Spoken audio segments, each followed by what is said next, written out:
I always keep my eye open at auctions for horses that need a little help. At one particular sale, I saw a super cute little mule pony. I had a friend I knew would be really interested in her, so of course I snatched her up. For a few $100s, she was definitely worth taking a chance on. I knew this little girl was going to be a handful, so her new owner brought a seasoned pony horse to help get this little girl halter broke in only a couple of days. After a little bit of refinement, this girl was ready to head out to her new home. At that same sale, I spied a horse I had seen months earlier selling in the catalog. After his quarantine, he became best friends with little Stewie. I was able to talk to the owners that had dropped this horse off loose at the sale.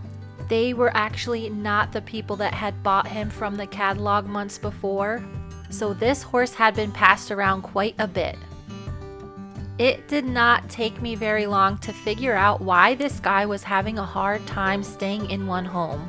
I really like to give my new horses the benefit of the doubt, so I just proceeded to try and figure out what was going on with this guy. He was really wound up and frantic. Before I decided to ride this horse, I figured I might as well check to see that the steering worked and that he would stop when asked. I really like ground driving horses, and this guy picked up on it relatively quickly. He was actually much better for this than he was for regular lunging. I was feeling pretty confident with my $800 purchase at this point. He was cute as a button, and he would fit in perfectly with the rest of my small little brown cow ponies that I was collecting. But after a while, it became apparent that he was going to need more than a tune-up.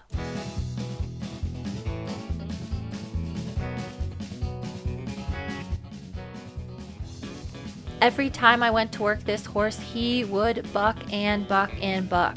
I tried multiple different saddles that all fit him quite well. I had a chiropractor come out and check his back. I also had an osteopath come out and adjust him. He had a little bit of a sore back, but other than that, we couldn't find a reason for all of his bucking.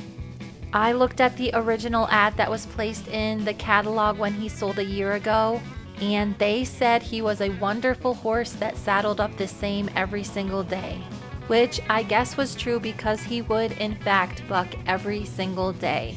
The easiest way for me to figure out how this guy rides around was to actually crawl up on him myself. So I popped my brain bucket on and I took him for a spin bareback. He had some really weird reactions.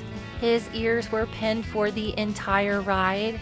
He also had no idea what to think of all of the petting that I was doing on him. He was constantly reaching around and actually biting my legs. After this short little test ride, it was pretty apparent that this guy was suffering from some severe pain. He was very sensitive when I put my legs on him and extremely reluctant to move forward. At the end of the ride, I decided that I was just going to go ahead and treat him pretty aggressively for ulcers. He had a lot of signs that were textbook for this condition.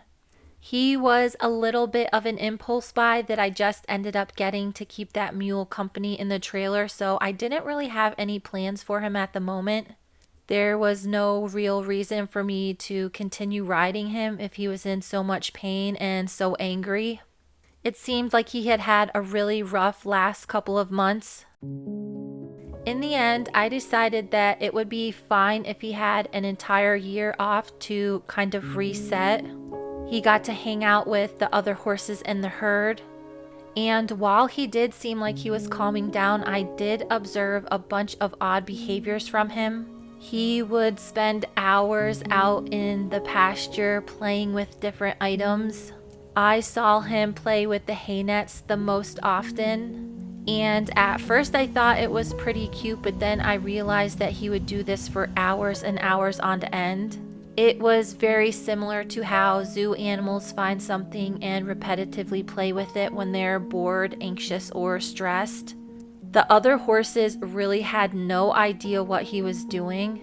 It honestly kind of freaked them out. If you only saw a few seconds of it, you would think that he was just playing, but he would do this every single day, day after day, just to try and calm his nerves. I bought him some other toys to try and pacify his busy mind. But as the months went on, he continued to do this. While the other horses were eating their dinner, he would stand in a corner and twirl his hay net around. At this point, I had owned him for around 6 months. He had gotten ulcer treatment for around 3 of those months. He also was extremely aggressive around food. Over the winter, I continued to work with him bit by bit. While I couldn't afford the amount of body work that he needed, I decided to learn how to do it myself. With this new knowledge, I could take care of his needs on a daily basis and hopefully make him better faster. And around a year after I had first purchased this horse, he finally started to relax. When the time came for me to saddle him up again, I thought he was well prepared. He no longer had a sore back, all of his muscles were nice and loose. He had stopped reaching around and biting me when I saddled him, but his first day back, he continued to buck pretty seriously. In an instant, he reverted back to the horse I knew a year ago. He was anxious and tense, and he just could not find it in himself to stop bucking. Once he started bucking, it was like his brain was in a totally different place. All of the improvements we had made over the last year kind of disappeared. I remember pretty vividly how upset I was this day. It just so happened that a storm rolled in, so I took him into the barn and let him stand tied for about 20 minutes. When the storm subsided, I decided to take him back out. I was really racking my brain while we were waiting for the storm to go out. It seemed like the time he had spent standing in the barn allowed him to realize that just because I put a saddle on him did not mean that I was going to treat him like the people before. Sometimes people call these horses cold-backed horses. They need time to warm up in order to settle down. But I think what Gus had been experiencing was a totally different thing. Before the storm, his brain was completely shut down. And after the storm, he was much more open-minded and willing. I felt like he was much more in tune with what I was asking him. He also did not seem fearful, anxious, or stressed.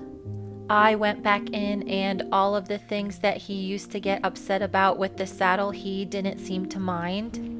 I had a feeling since he had been bounced around so many times that he had never really gotten a fair shake. So I decided to go back to the beginning with this guy. It was really important for me to establish that anything I ask of him was never going to bring him harm or pain. Given the extent of his ulcer problems and the amount of stress that he was feeling the first couple months he was with me, this was a huge step. Despite how serious he was about bucking, I never really felt unsafe around him. While I continued through his training, I did a lot of things at liberty, including getting on and off of him. As long as I kept his fear, anxiety, and stress low, he accepted the training quite well. As I started to chug along with the horse I was now calling Little Gus, I had received an update on this super cute little mule that had been purchased at the same sale. She had started her training as the cutest little pack mule. As I moved through Little Gus's training, he became best friends with Pete and Big Gus. Every time I had a free minute, I would chip away at Gus's training. Since he could be kind of a volatile little horse, I kept everything pretty low key. He had to understand that he was allowed to relax. His time being ridden didn't have to be a stressful situation. Due to his previous handling, he did have a pretty big aversion to all types of bits. Since I restarted him, he really had a keen understanding of all of the cues, so I had no trouble riding him in a halter. Even when it was time for me to start loping this guy around, I decided to just ride him in a halter with one lead on it. This was something that I was a little bit nervous about. He was so athletic with his bucking just on the lunge line that the thought of me getting catapulted off of him was pretty intense at the beginning. But since he now had a pretty strong foundation, I felt fine asking him to lope off with just a halter and lead rope on. Just like any other green horse or young colt, I allowed him to go forward and move freely. He was even pretty good about slowing down just off of my seat as well. I think little Gus probably has a story a lot similar to many auction horses. His original owner took him to the sale when he was picked up by a horse trader. The trader took him to another sale where he was sold under false pretenses. The new owner couldn't handle him, so he was sold again. That owner also could not handle him, so eventually he was taken to be sold loose. I was little Gus's 5th owner in just over a year. And if you've been watching my channel for a while, you know that Gus does have a particularly mischievous personality. But it is really hard for me to get angry with him when he does stuff like this, because the horse that I brought home from the sale was a completely different animal. I hope this video gave you guys a better idea of why I keep some of these horses so long and why sometimes I have a hard time letting them go. And in case you're wondering, that super cute little mule from the beginning is a mountain climbing packing machine now. Thank you guys so much for watching, and stay tuned for the next video.